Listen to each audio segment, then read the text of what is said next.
Hello students, कैसे हैं आप लोग। चलिए फिर से नेक्स्ट वीडियो स्टार्ट करते हैं इडियम सीरीज का, जो कि इन सभी एग्जाम्स में आती हैं। मतलब ये वो कॉमन सी चल रही हैं जो सभी में पूछी जाएंगी, तो आपको अलग से याद करने की ज़रूरत नहीं है।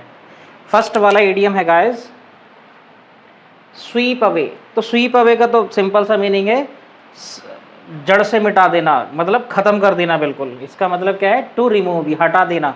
मान लो मैं यहाँ पे ये डॉट लगाऊँ, है ना, और इसको क्या कर दूँ, हटा दूँ, तो ये क्या कर दिया मैंने, स्वीप अवे कर दिया। या फिर टू डिस्ट्रॉय समथिंग, ये मैंने कहा समथिंग के लिए लिखता हूँ मैं इस चीज़ को, है ना, ये ध्यान रखना आप। Something, to destroy something completely, किसी भी चीज़ को पूरी तरह से नष्ट कर देना है। For example, the floods swept away the village, the whole village. इसका मतलब है जो बाढ़ थी उसने इतनी तबाही मचाई कि पूरा गांव जो था वो तबाह कर दिया, ख़त्म कर दिया बिल्कुल। क्लियर। नेक्स्ट, टेक समथिंग इल। ये गाइस दो तरह के इडियम होते हैं, देखो मैं बता देता हूँ। एक तो है टेक इल, है ना, ये है बीमार पड़ जाना।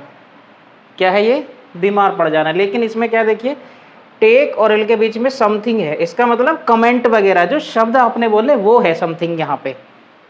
तो टेक समथिंग इल का मतलब है कुछ बुरा ना मान लेना जिसको आप दिल पे ले लें। जैसे टू रिजेंट समथिंग डन और सैड, या फिर टू बी ऑफेंडेड, बुरा ना मान जाना, है ना।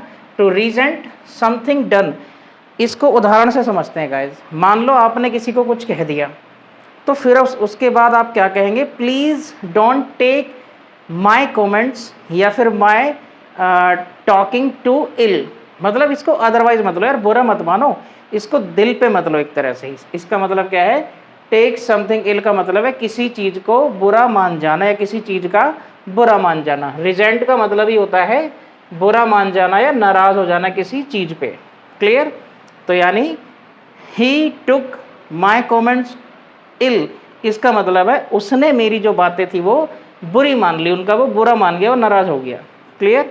नेक्स्ट देखते हैं, टॉल टॉक। तो देखिएगा, टॉक का मतलब आपको पता ही है, बातें। टॉल का मतलब लंबी, यानी लंबी चौड़ी बातें करता है, उस चीज़ को क्या बोलते हैं, टॉल टॉक। ये नाउन है ना, ये है ना। बोस्टफुल स्टोरी टेलिंग, या फिर हाइपरबोलिक स्टेटमेंट्स या फिर स्टोरीज, जो बढ़ा चढ़ाकर कही गई कथाएं हैं या कहानियां हैं, अपने खुद के एक्सपीरियंस भी है उसके, अपने अचीवमेंट्स के बारे में फेंका फाकी चल रही है, तो वो भी क्या है उसकी टॉल टॉक। जैसे please don't believe in his tall talk, या फिर क्या कह सकते हैं, when I was a child I used to believe in tall talk of people, है ना। मैं जब बच्चा था तो मैं लोगों की फेंका फाके पे यकीन कर लेता था, अब नहीं है। नेक्स्ट देखते हैं, the alpha and the omega. सही, अल्फा एंड ओमेगा क्या है, जैसे हमारे इंग्लिश में ए से लेके जेड तक ABCD हैं, तो उसका पहला लेटर क्या है, ए, लास्ट क्या है, जेड। हाँ, ऐसे ही ग्रीक जो अल्फ़ाबेट है, ग्रीक भाषा के जो अल्फ़ाबेट हैं, उसका पहला लेटर क्या है गाइस, अल्फ़ा, और अंतिम लेटर क्या है, ओमेगा, यानी शुरुआत और अंत। क्लियर। तो यहाँ से क्या बोलेंगे, शुरुआत और अंत। तो इसका पहला मीनिंग क्या है, the beginning and the end, शुरुआत एवं अंत। तो इसे याद रख सकते हैं, अल्फ़ा एंड ओमेगा, यानी अल्फ़ा मतलब शुरू का लेटर, ओमेगा मतलब अंत का, यानी शुरू का और अंत का, शुरुआत एवं अंत। या फिर the most important part of something, ये बहुत रेयर यूज़ है, किसी भी चीज़ का बहुत छोटा, मतलब सॉरी छोटा नहीं, मोस्ट इम्पॉर्टेंट पार्ट। जैसे कहते नहीं, तुझे तो यार अंग्रेजी की ABCD भी नहीं पता, तो वो वहीं ABC भी नहीं पता, यहीं से आया वो। You don't know the alpha and omega of English, या फिर ऑफ लिटरेचर, ऑफ इकोनॉमिक्स, कुछ भी कह सकते हैं आप, कि तुझे बेसिक जानकारी भी नहीं पता उसकी, या फिर इम्पॉर्टेंट पार्ट भी नहीं पता, है ना। नेक्स्ट, वैसे इसका जो ज़्यादा आता है वो ये वाला आता है। नेक्स्ट देख लेते हैं, द बिल ऑफ फेयर। ये गाइस बोला जाता है मेन्यू को, और मेन्यू क्या होता है, रेस्टोरेंट में भोजन की जो लिस्ट होती है कि हमारे पास क्या क्या आइटम है। क्लियर। ये नाउन है, इसको कैसे यूज़ करेंगे, I don't find any ice cream in the bill of fair, यानी मुझे मेन्यू में कोई आइसक्रीम नहीं मिली, इसका मतलब मेन्यू के अंदर वो नहीं थी। Clear. Next, the fourth estate. ये तो आपको बहुत ही ज़रूरी है याद रखना। फोर्थ एस्टेट का मतलब चौथा स्तंभ, और किसी भी डेमोक्रेसी का चौथा स्तंभ क्या होता है, प्रेस, यानी मीडिया, है ना। तो वहीं से है, ये मीडिया के लिए यूज़ होता है। द फोर्थ एस्टेट का मतलब है द प्रेस, यानी मीडिया, प्रेस, न्यूज़पेपर्स या फिर मीडिया। मीडिया कौन सा है? ये जो न्यूज़ चैनल्स होते हैं इनकी बात कर रहा हूँ, है ना, ये न्यूज़ चैनल्स वगैरह जो होते हैं इनको क्या बोला जाता है? The fourth estate. Clear. Next, to sweat one's brow. Guys इसको कैसे, स्वेट का मतलब क्या है? पसीना, वंस मतलब किसी की, और ये क्या है? ब्रो मतलब ये होती है ना आईब्रो, ये। तो जब हम बहुत ज़्यादा मेहनत करते हैं फिजिकल वर्क स्पेशली, तो हम क्या करते हैं? गर्मी में पसीना आता तो ऐसे करते हैं ना, ऐसे करते हैं, है ना। तो इससे आप याद रख सकते हैं बहुत ज़्यादा हार्ड वर्क, लेकिन कैसा है? वो फिजिकल है ना, that is not mental, that is physical. तो hard labour, to do hard labour, इसका मतलब है फिजिकल वर्क, फिजिकल वर्क, बहुत ज़्यादा परिश्रम करना, लेकिन वो हाथ पैर चलाएगा अपने, दिमाग नहीं, है ना। यानी most of the workers sweat their brows, सही है। बहुत ज़्यादातर जो वर्कर्स होते हैं क्या करते हैं? अपना पसीना बहाते हैं, यानी हार्ड लेबर करते हैं वो। नेक्स्ट है जी द स्वॉर्ड ऑफ डेमोक्ल्स।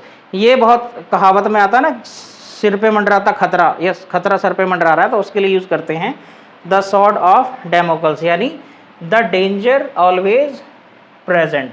कोई चीज़ अगर आपने टाल रखी है तो वो आपके ऊपर क्या है? सर पर मंडराता खतरा। जैसे आपने कर्ज ले लिया किसी पड़ोसी से, अब आप वो दे नहीं पा रहे हैं, है ना, तो वो क्या है? It is a sword of Damocles, आपके सर पे क्या है? वो मंडराता हुआ खतरा। Next, through thick and thin. Through thick and thin का मतलब होता है गाइस, किसी भी परिस्थिति में, चाहे वो अच्छी हो चाहे बुरी, मतलब कितनी भी विपरीत परिस्थिति हो जाए उसके चलते भी, इसका मतलब क्या है?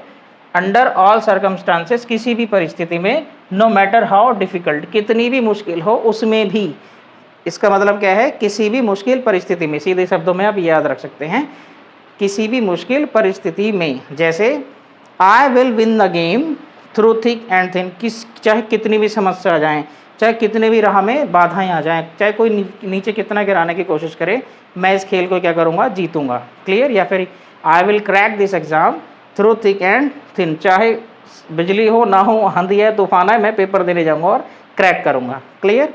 लास्ट है स्पोकन में सबसे ज़्यादा बोले जाने वाला, to add fuel to the fire. सुने होगा आपने, आग में घी डालना, जले पर नमक छिड़कना जैसा है। To add fuel to the fire, आग में घी डालने का मतलब है दो लोग लड़ रहे थे आपस में और आपने और ज़्यादा मसाला मार दिया वहाँ जाके, मतलब उसकी बात उससे कह दी कि ये ऐसे और कह रहा था, तो वो क्या होगा? मामला बढ़ जाएगा, है ना। इसका मतलब क्या है? To make the matter worse, मामले को और बढ़ा देना, भड़का देना, या फिर टू मेक एंगर या हेट्रेड स्ट्रोंगर। जैसे मान लो अपने देश में क्या होता रहता है, इंडिया में, नेता आजकल हिंदू मुस्लिम पे वो लेक्चर देते ही रहते हैं, एक और आया उनने और ज़्यादा भयानक लेक्चर दे दिया, तो वो क्या है? That leader added fuel to the fire, उस लीडर ने जो है आग में और घी डालने का काम कर दिया, जिससे दंगे भड़क सकते थे।